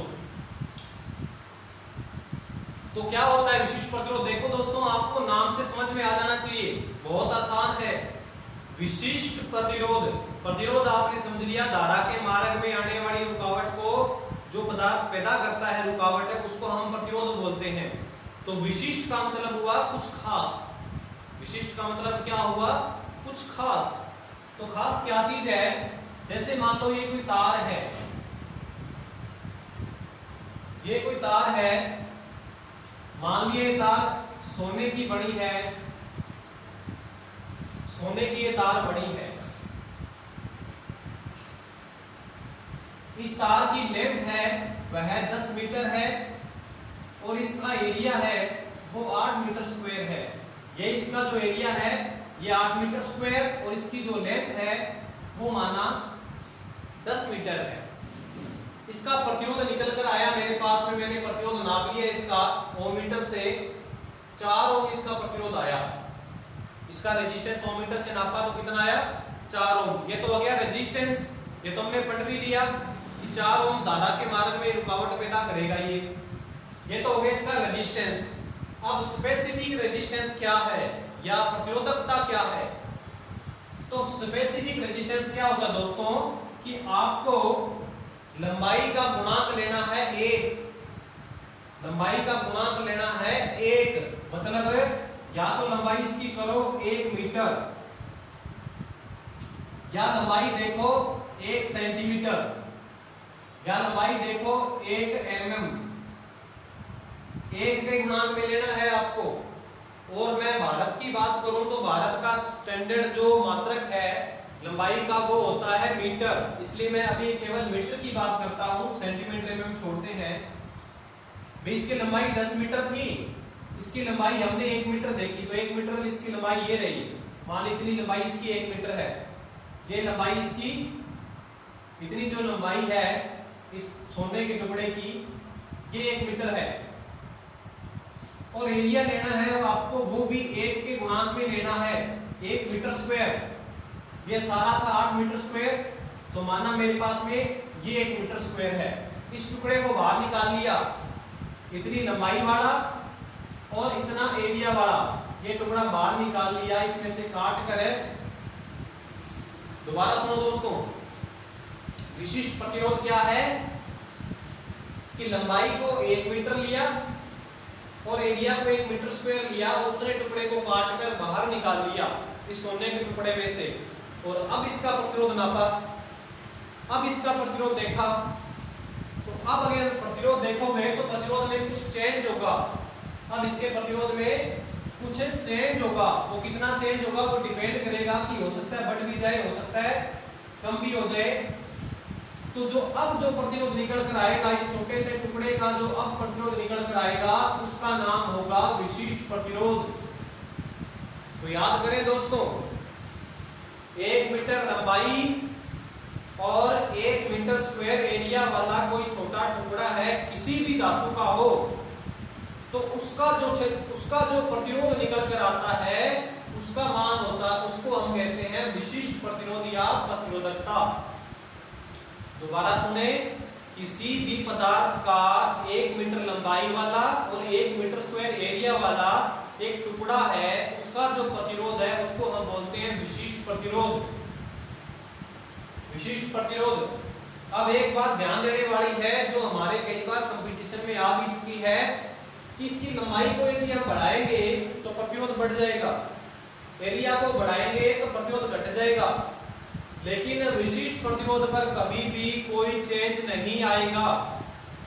लंबाई चाहे कितनी भी बढ़ाओ, एरिया चाहे कितना भी बढ़ाओ या घटाओ, विशिष्ट प्रतिरोध कभी नहीं बदलता। तो एक प्रश्न आता है कि निम्नलिखित में से किसका मान कभी भी चेंज नहीं होता या कभी भी बदलता नहीं है।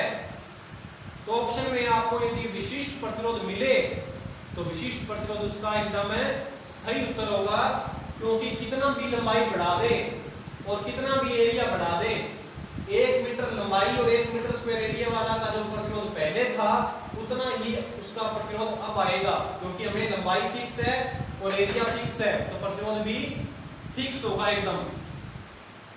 तो परिभाषा आप लिख ले, 1 मीटर लंबाई और 1 मीटर स्क्वायर एरिया वाले टुकड़े का प्रतिरोध विशिष्ट प्रतिरोध कहलाता है। अब बात आती है विशिष्ट प्रतिरोध को कैसे दिखाएंगे, इसका सिंबल कैसे होता है, प्रतीक इसका सिंबल होता है इस प्रकार से, जिसे हम बोलते हैं रो। इसके सिंबल का नाम होता है रो। और इसका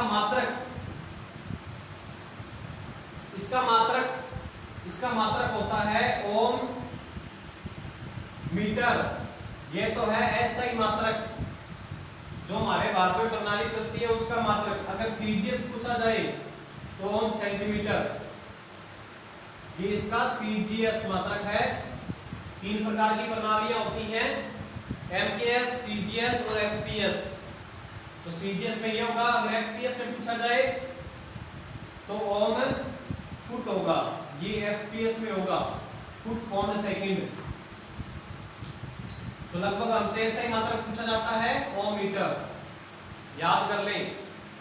इसके बाद इसका सूत्र होता है, सूत्र कैसे बनता है दोस्तों, आप देखो कि मैंने सवाल आपको भी फार्मूला लिखाया, R समानुपाती L बटा A। जब कभी भी समानुपाती को हटाते हैं तो नियतांक लगता है, नियतांक यहाँ पे है नियत, जो चेंज नहीं होती, वो है विशिष्ट प्रतिरोध रो। तो ये R बराबर रो इंटू L बटा A, रो का सूत्र निकालोगे तो R इंटू A बटा L, ये इसका होता है सूत्र। सूत्र आना चाहिए दोस्तों, आपको मात्रक पता होना चाहिए, प्रतीक पता होना चाहिए, इसकी परिभाषा पता होनी चाहिए और इसका मान कभी भी बदलता नहीं है, ये बात भी पता होनी चाहिए। तो ये 4 बातों के बारे में पता हो तो आप इस सवाल को भी कर सकते हो, जिसमें R बता दे, A बता दे, L बता दे और विशिष्ट प्रतिरोध पूछा जाए तो आप इस सवाल को भी कर सकते हो। तो विशिष्ट प्रतिरोध इतना ही है।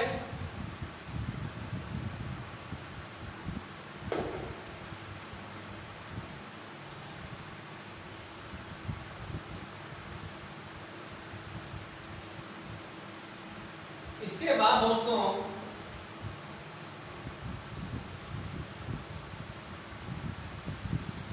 नेक्स्ट आता है प्रतिरोध में हमारा नेक्स्ट टॉपिक है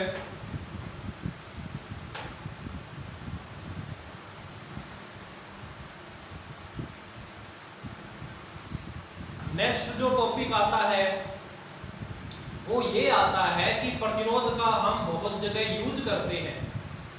जैसे मैंने आपको बताया कि प्रतिरोध क्या काम करता है, धारा को कम करता है। ज्यादा प्रतिरोध होगा तो ज्यादा कम करेगा, कम प्रतिरोध है फिर धारा को थोड़ा सा कम रुकावट देगा वो। तो जहां हमें धारा कम चाहिए, जहां हमें धारा कम चाहिए वहां प्रतिरोध का यूज करते हैं एक रेगुलेटर लगाकर या एक रजिस्टर जिसे बोलते हैं वो लगाकर। उसके अंदर क्या होता है, प्रतिरोध होता है, एक तार होती है जिसमें प्रतिरोध होता है। भाई हमें धारा को कम करना है, जैसे मान लो पंखा है, उसकी स्पीड को कम करना है, तो स्पीड को कम करना है तो पंखे पे आने वाली वोल्टेज को कम करना पड़ेगा। वोल्टेज को कम करना है इसका मतलब उसके सीरीज क्रम के अंदर, अब सीरीज मंत्र क्या होगा वो बताएंगे आपको आगे, उसके सीरीज क्रम के अंदर एक रेगुलेटर लगाते हैं जिसमें प्रतिरोध विद्यमान होता है, वो धारा को कम करता है अर्थात वोल्टेज को ड्रॉप करता है और आगे धारा कम पहुंचाएगा। मतलब पहले से धारा, अब धारा कम चलेगी यदि अपने उसमें प्रतिरोध लगा दिया। तो जहां हमें धारा कम चाहिए वहां क्या यूज में आता है, प्रतिरोध यूज में आता है, जिसे हम बोलते हैं प्रतिरोधक रजिस्टर। तो नेक्स्ट है प्रतिरोधक टॉपिक हमारा।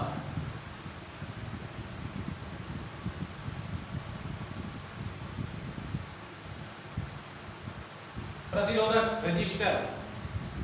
तो प्रतिरोधक क्या होता है दोस्तों, दोबारा सुनो, ऐसी एक कोई वस्तु जिसके अंदर प्रतिरोध विद्यमान हो और जिसका उपयोग धारा को कम करने के लिए किया जा रहा है, वह वस्तु कौन सी कहलाएगी, प्रतिरोधक कहलाएगी।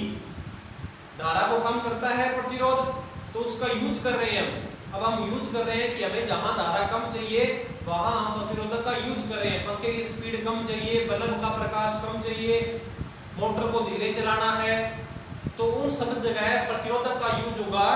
और प्रतिरोधक दो प्रकार के होते हैं, एक होता है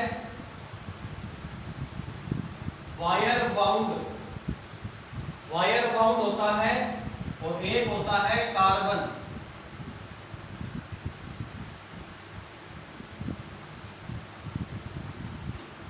दो प्रकार के प्रतिरोध होते हैं दोस्तों, प्रतिरोधक होते हैं जिनका उपयोग धारा को कम करने के लिए किया जाता है।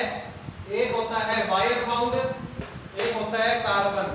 पंखे में वाले में जो यूज आता है वो वायर बाउंड यूज में आता है, और जो इलेक्ट्रॉनिक्स डिवाइसेस हैं जहां करंट को कम करना है वहां कार्बन वाला यूज में आता है। कार्बन प्रतिरोधक छोटा सा होता है, बिल्कुल ही बहुत ही छोटा, अपने नाखून की आकृति जितना बिल्कुल छोटा होता है। और वायर बाउंड प्रतिरोधक ये बड़ा होता है। जो बच्चे आईटी करते हैं उन्होंने प्रैक्टिकल में इसका प्रैक्टिकल भी करके देखा होगा और देखा होगा इसको कि वायर बाउंड प्रतिरोधक कैसा होता है। वायर बाउंड प्रतिरोधक के बारे में कुछ बातें बताता हूं आपको जो हमारे कंपटीशन में कई बार आ जाती है, याद करने वाली दोस्तों, बहुत ही इंपॉर्टेंट लाइन दिखाने जा रहा हूं वायर बाउंड में। सबसे पहली बात ये होती है कि वायर बाउंड जो प्रतिरोध होता है वो किस धातु का बनाया जाता है, निर्मित किस धातु का होता है, किस धातु का बनाया जाता है, ये यूरेका या मैंगनीज। यूरेका या मैंगनीज, या तो ऑप्शन में यूरेका मिलेगा या ऑप्शन में आपको मैंगनीज मिलेगा।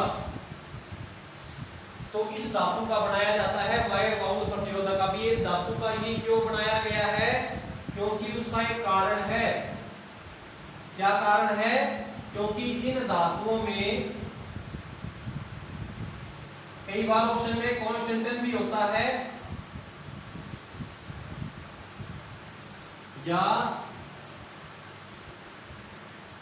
कॉन्स्टेंटन, तीनों में से कोई एक ऑप्शन में मिलेगा आपको। इन धातुओं में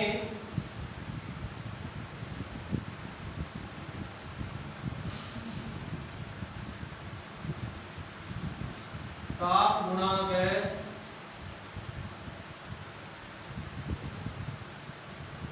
निम्न होता है। ये प्रश्न दोस्तों बहुत बार आया है हमारे विद्युत विभाग के 2012 का एग्जाम है, उसमें आप में देख लेना कि ऐसा प्रश्न था कि वायर बाउंड प्रतिरोधक बनाने के लिए यूरेका का उपयोग ही क्यों किया जाता है? क्योंकि इसमें ताप गुणांक क्या होता है? कम होता है। अब ये ताप गुणांक किस बला का नाम है ये अपने समझेंगे आगे वाले लेसनों में, लेकिन अभी आप इस चीज को याद कर लें बस। इन धातुओं में ताप गुणांक क्या होता है? कम होता है। यूरेका हो चाहे मैग्नीन हो चाहे कॉन्स्टेंटिन हो, इनमें क्या होता है? ताप गुणांक कम होता है। तो वायर बाउंड में तो केवल ये दो बातें याद करनी है आपको। वायर बाउंड में कौन सी दो बात याद करनी है कि वायर बाउंड में जो वायर होगा वो किसका बना होगा? यूरेका या फिर मैग्नीन का। कई बार ऑप्शन में दोनों नहीं होते, लगभग तो दोनों में से कोई एक ऑप्शन में मिल जाता है। अगर ना मिले तो आपको फिर ऑप्शन में कॉन्स्टेंटिन देखना है। इन्हीं धातुओं का वायर बाउंड प्रतिरोधक क्यों बनाते हैं? क्योंकि इनमें क्या होता है? ताप गुणांक कम होता है। अब ये ताप गुणांक क्या चीज है और कम होने से हमें क्या फायदा होता है, क्या लाभ मिलता है, वो हम आगे चर्चा करेंगे कोई आगे वाली क्लास के अंदर, डीसी थ्योरी क्लास के अंदर। लेकिन अभी आप इस लाइन को याद कर लो। तो वायर बाउंड में केवल दो बातें याद करनी है, दोनों ही बहुत महत्वपूर्ण है। फिर रिपीट कर रहा हूं, दोनों लाइनें बहुत महत्वपूर्ण है। इन दोनों लाइनों को आपको याद करना है। एक लाइन इन दोनों में से पूछी जा सकती है। इसके बाद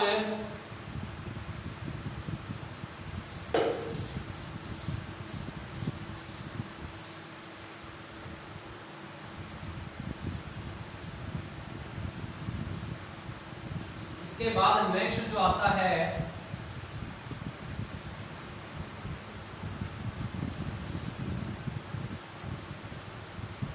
वो है कार्बन प्रतिरोधक।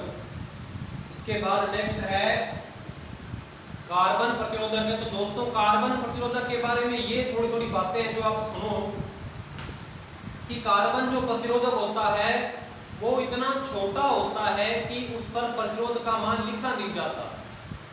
उसका मान है प्रतिरोध का मान लिखा नहीं जाता, बल्कि क्या किया जाता है कि कार्बन प्रतिरोध को अलग अलग रंगों से बनाया जाता है। कार्बन जो प्रतिरोधक होता है उसको अलग अलग रंगों से बनाते हैं।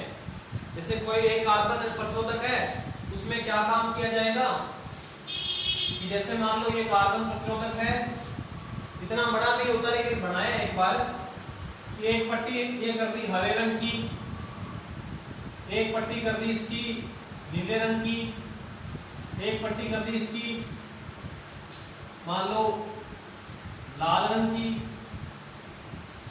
इस प्रकार से 3 या 4 और कई बार 5 पट्टियां भी की जाती है। तो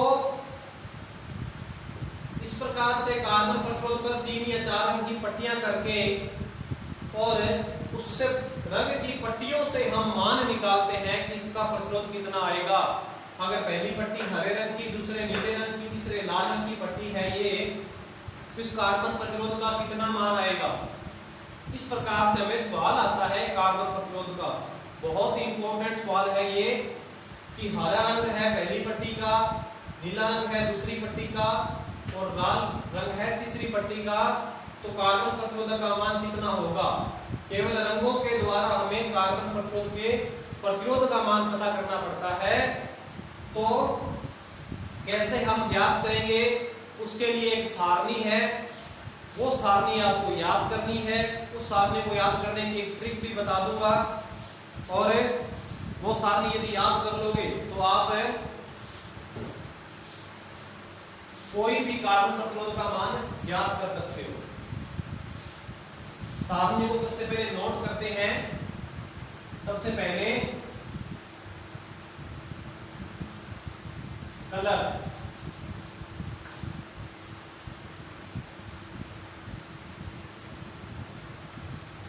उसके बाद में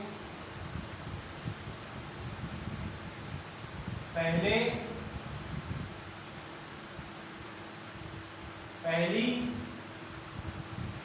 पट्टी का कोड। कोड का मतलब क्या, अपने पहली पट्टी में क्या कौन सा अंक लगाएंगे, उस अंक का क्या मान है, उसका कितना कोड नंबर है, कोड नंबर उसका वो देखते हैं। दूसरी पट्टी का कोड नंबर, इसी प्रकार से तीसरी, इसी प्रकार से चौथी, तो लगभग 4 तक ही पट्टियां की जाती है। कई बार कोई ज्यादा बहुत बड़ा प्रतिरोध है तो फिर 5 रंग की भी पट्टियां की जाती है। तो 5 वाला भी हम सवाल करेंगे। आपको ये जो कलर है वो कैसे याद करने हैं वो भी बताता हूं। Black, brown, red, orange, yellow, green, blue, violet, grey, golden, silver और नो कलर। कोई कलर नहीं है पट्टी में।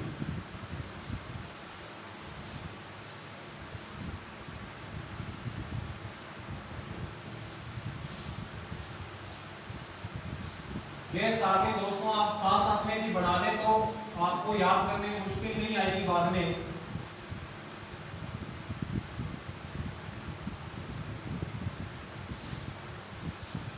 तो पहली पट्टी यदि ब्लैक रंग की है उसका कोड है 0, दूसरी है तो भी 0, तीसरी है तो 10 की पावर 0 यानी कि 1, और चौथी पट्टी ब्लैक रंग की लगभग होती नहीं है,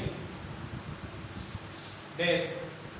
इसी प्रकार से 1, 2, 3, 4, 5, 6, 7, 8 और एक कलर तो बीच में रह गया व्हाइट। व्हाइट का कोड 9, गोल्डन,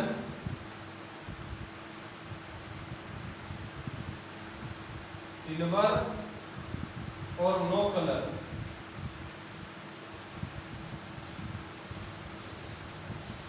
एक बार हम सारणी को थोड़ा देख लेते हैं।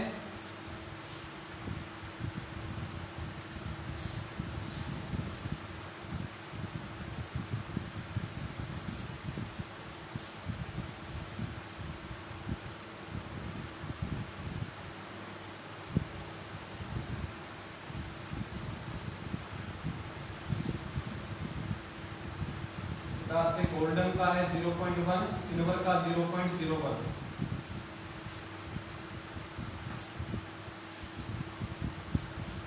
ये प्लस माइनस, ये डैश है प्लस माइनस 1%, 10 की पावर 1, 10 की पावर 2, 10 की पावर 3, 10 की पावर 4, 10 की पावर 5, 10 की पावर 6, प्लस माइनस।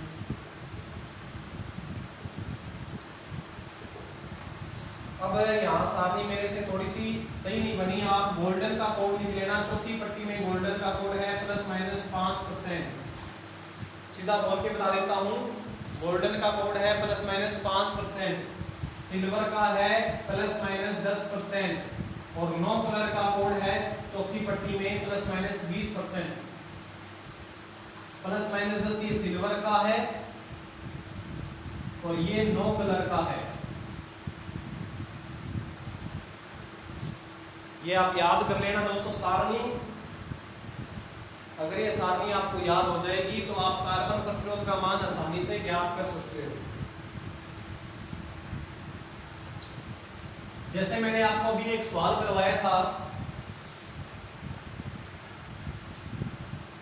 देखो दोस्तों आपको सदैव ये इंग्लिश में देखना है। थोड़ी सारणी बनानी मुश्किल थी, मतलब याद करनी आपको थोड़ी मुश्किल लगेगी, लेकिन उसके बाद आपको आसान लगेगी बिल्कुल। ये मान लो रेड कलर है, ये येलो कलर है और ये मान लो ये भी रेड कलर है। 3 रंग की पट्टियां की गई है और आपसे पूछा गया है कि इस प्रतिरोध का कितना मान होगा। तो रेड कलर है, पहली पट्टी है रेड कलर की, तो पहली पट्टी का रेड कलर का कोड कितना है 2, तो सबसे पहले 2 लिख दो। उसके बाद दूसरी पट्टी है येलो कलर की, दूसरी पट्टी है येलो कलर की, दूसरी पट्टी में येलो का कोड है 4, दोनों को साथ लिखो। कितना बन गया ये 24। तीसरी पट्टी के से पहले आप हमेशा गुणा का निशान लगाएं। तीसरी पट्टी का कोड लिखने से पहले आप गुणा का निशान लगाएं। रेड का कोड कितना है तीसरी पट्टी में 10 की पावर 2, 10 की पावर 2। 10 की पावर 2 का मतलब कितना होता है 100, तो 2400 ओम। किलो में चेंज करना है तो 1000 से भाग दे देंगे, 2.4 किलो ओम। तो या तो ऑप्शन में आपको ये मिलेगा या ये मिलेगा या ये मिलेगा, तीनों में से कोई एक ऑप्शन में मिलेगा। इस प्रकार से इसका उत्तर माना जाएगा। तो दोस्तों यदि आपको ये कार्बन प्रतिरोध के कलर के कोड याद है तो आप आसानी से इसका कार्बन कोई भी कौन सा भी कार्बन प्रतिरोध आप उसका मान ज्ञात कर सकते हो। चौथी पट्टी दी होती तो मान लो चौथी पट्टी गोल्डन दी है, चौथी पट्टी इसकी मान लो यदि गोल्डन दी होती, ये मान लो गोल्डन है, इसके आगे हम प्लस माइनस 5% कर देते। 2400 का 5% निकालो, एक बार 2400 में 5 जोड़ो और माइनस का मतलब एक बार 2400 में 5% घटाओ। जितना भी मान आए जोड़ने पर, जितना मान घटाने पर आए, प्रतिरोध या तो जोड़ने वाला है वो होगा या घटाने वाला है वो होगा। यानी कि 2400 का 5% निकाला जाए सबसे पहले, 120 आ गया। अब 2400 में एक बार 120 जोड़ा तो 2520, या 2400 में से एक बार 120 घटाया तो 2280। तो या तो 2520 प्रतिरोध है या 2280 ओम प्रतिरोध है। इस प्रकार से चौथी पट्टी अगर दी हो तो ऐसा आपने उत्तर निकालेंगे। तो दोस्तों आपको ये जो कलर है इनके जो कोड है हर पट्टी में वो याद यदि हो जाए अपने को तो फिर बहुत आसान है, आप कोई भी कार्बन प्रतिरोध का मान कर सकते हो याद। तो कैसे याद करेंगे? देखो दोस्तों इसका तरीका बताता हूं, ट्रिक बताता हूं। सबसे पहले ब्लैक रंग का कोड है 0 और ब्राउन का कोड है 1, दोनों पट्टियों में सेम है। ब्लैक का कोड तीसरी पट्टी में 1 है, ब्राउन का तीसरी पट्टी में 10 की पावर 1 है। ये दो चीजें आप याद कर लो। इसके बाद आता है रेड, इसके बाद तीसरा जो रंग आता है वो है रेड। रेड का यदि आप पहला अक्षर देखोगे तो वो आर आकृति है, रेड का पहला अक्षर आर आकृति है, आर। तो मैं इसको यहां आपको बताता हूं कैसे इसको याद करोगे आप। रेड है, रेड, रेड का पहला अक्षर है आर। तो आर में यदि आप ध्यान से देखोगे तो आपको इसमें आर में 2 दिखाई देगा। यदि इस आर को आप ध्यान से देखोगे तो आर के अंदर आपको क्या दिखाई देगा? 2 दिखाई देगा। ये देखो आर का कोड कितना है? 2, क्योंकि आर में 2 दिखाई देगा आपको। ये देखो तो आर में 2 दिखाई देगा, मतलब इसका पहली पट्टी में होगा तो 2 का कोड, दूसरी में होगा रेड तो 2 कोड होगा, तीसरी में यदि रेड कलर की पट्टी है तो 10 की पावर 2 होगा, चौथी पट्टी यदि रेड कलर की है तो प्लस माइनस 2 होगा। तो रेड का काम खत्म हो गया। रेड का कोड कितना है? 2। याद कैसे करोगे? आर है, आर के अंदर 2 बना हुआ है इस प्रकार से। तो आर का कोड कितना हो गया? रेड का कोड कितना हो गया? 2। इसके बाद आगे का रंग आता है ऑरेंज। ऑरेंज को मैं ऐसा लिखता हूं इस प्रकार से हिंदी में ऑरेंज। तो ऑरेंज का पहला जो अक्षर है वो 3 की आकृति लिए हुए है, 3। ऑरेंज का हिंदी में नाम लिखा और इसका जो कोड है वो आप देख पा रहे हो 3 आकृति बना हुआ है। तो ऑरेंज का कोड हो गया 3, 3, 10 की पावर 3 और प्लस माइनस 3। इसके बाद येलो, येलो में तो आप साफ दिखाई दे रहा होगा आपको वाई है। पहला अक्षर क्या है? वाई। तो वाई तो बिल्कुल 4 की आकृति है, तो कोड इसका कितना हो जाएगा? 4, 4, 10 की पावर 4 और प्लस माइनस 4। आगे कलर है ग्रीन। ग्रीन में आप देखोगे तो उल्टा जी बनाए यदि अपने तो 5 बनेगा। उल्टा जी बनाया और देखा तो 5 कोड है ग्रीन का, क्योंकि जी की आकृति 5 जैसी है। इसका कोड कितना हो गया? 5, 5, 10 की पावर 5। पहली पट्टी यदि ग्रीन की है तो 5, दूसरी है तो फिर 5, तीसरी है तो 10 की पावर 5। उसके बाद में ब्लू। ब्लू में यदि मैं छोटा भी बनाता हूं तो आप देखोगे छोटा भी यानी कि 6 की आकृति लिए हुए है, ये मेरा बी होता है। तो आपको दिखेगा 6 क्या करती है ये, ब्लू का कोड कितना हुआ 6, 10 की पावर 6। उसके बाद वायलेट, वायलेट का V बिल्कुल 7 क्या करती है, उल्टा 7 है V बिल्कुल उल्टा 7 है, तो इसका कोड कितना हुआ 7। पहली पट्टी में वायलेट तो 7, दूसरी में 7, तीसरी में इसका कुछ मान है ही नहीं क्योंकि इतना बहुत ज्यादा बड़ा प्रतिरोध हो जाएगा ये, तो 10 की पावर 7 नहीं है। उसके बाद फिर ग्रे जी आप इस प्रकार से बना सकते हो और कई बुकों में जी इस प्रकार से बना भी होता है जी। तो जी का कोड कितना हो गया 8, ग्रे का कोड कितना हुआ 8। और बिल्कुल शुरू में ब्लैक था और ब्लैक का उनका होता है व्हाइट, तो व्हाइट का कोड हो गया 9, यहाँ खत्म हुआ। उसके बाद गोल्डन, सिल्वर और नो कलर ये अपने तीसरी पट्टी में यूज में आते हैं। गोल्डन 0.1, सिल्वर का 0.01 और नो कलर का कोई कोड नहीं होता। इसी प्रकार से चौथी पट्टी में गोल्डन है तो 5, सिल्वर है तो 5 का दुगुना 10 और नो कलर है तो 10 का दुगुना 20 ± 20%। इस प्रकार से आप इसको याद कर सकते हो और इस प्रकार से आप लिख लो। रेड है जिसको मैं इस प्रकार से R ऐसे बना देता हूँ। ऑरेंज है तो मैं ये इस प्रकार से 3 लिख देता हूँ ऑरेंज। येलो है तो Y इस प्रकार से हो गया, ग्रीन है तो इस प्रकार से हो गया, ब्लू को मैंने ऐसा लिखा, वॉयलेट ये 7 क्या करती हो गई, ग्रे इसका G इस प्रकार से बना दिया। तो ये सारे रंगों के कोड आपको केवल इसी एक ट्रिक से याद हो जाएंगे। अब मैं सवाल करवाता हूं और अब आप देखना आसानी से कर दोगे। जैसे पहला कोड है ऑरेंज का, दूसरा कोड है मान लो वॉयलेट का और ये तीसरा कोड है वो मान लो है येलो का। 3 रंग की पट्टियां हैं। कार्बन प्रतिरोध में तो कितना मान आएगा, ऑरेंज हिंदी में 3 कोड लिख दिया। वॉयलेट B 7 की करती है तो 7 लिख दिया 37 इंटू, क्योंकि तीसरी पट्टी से पहले गुणा लगाना पड़ेगा और 10 की पावर भी लगानी पड़ेगी। 10 की पावर कितनी लगाए, येलो है Y का कोड है 4 क्योंकि 4 क्या करती है 10 की पावर 4। तो इतना उत्तर आ गया। इसको हल करो, जितनी पावर होती है उतने ही जीरो लगते हैं। कहीं आप 10 के आगे जीरो मत लगाने लग जाना। टोटल जीरो कितने आएंगे 4। इसको आप ऐसा लिख सकते हो 370 किलो ओम।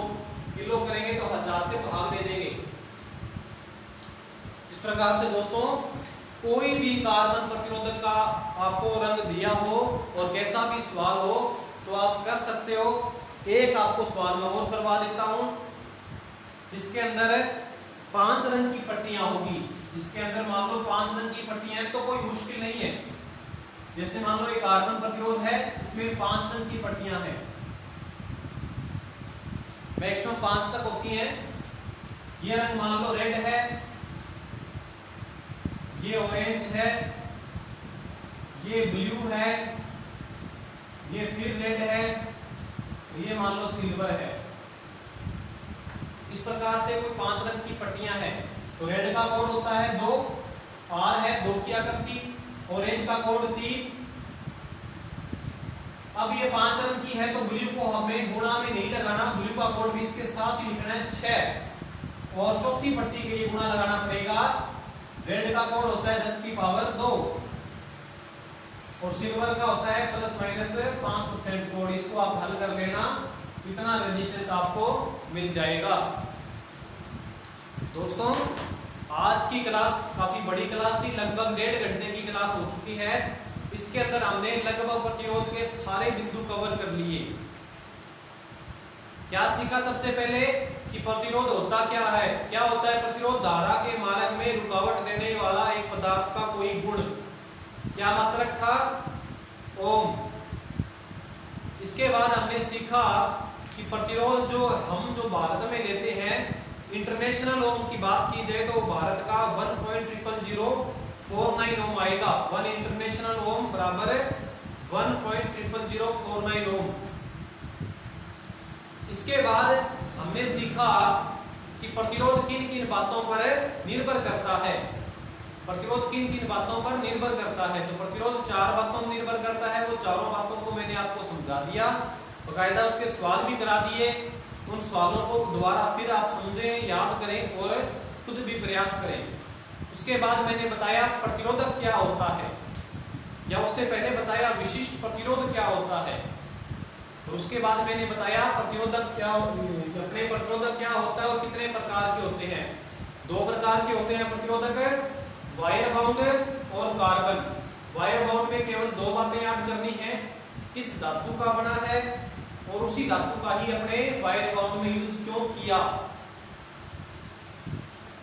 इसके बाद कार्बन प्रतिरोधक में ये सारणी है, इस सारणी से एक सवाल आपको हर कंपटीशन में देखने को मिल जाता है और जरूर आएगा आपके तकनीकी सहायक एग्जाम के अंदर भी। तो दोस्तों आज की क्लास ये समाप्त करते हैं। नेक्स्ट क्लास के अंदर हम सीखेंगे कि जो विद्युत धारा होती है वो कितने प्रकार की होती है और कहां-कहां उसका यूज होता है, वो हम सीखेंगे। प्रतिरोध का टॉपिक यहाँ खत्म हो जाता है और नेक्स्ट क्लास हम सुबह आपको 8 बजे मिल जाएगी। धन्यवाद।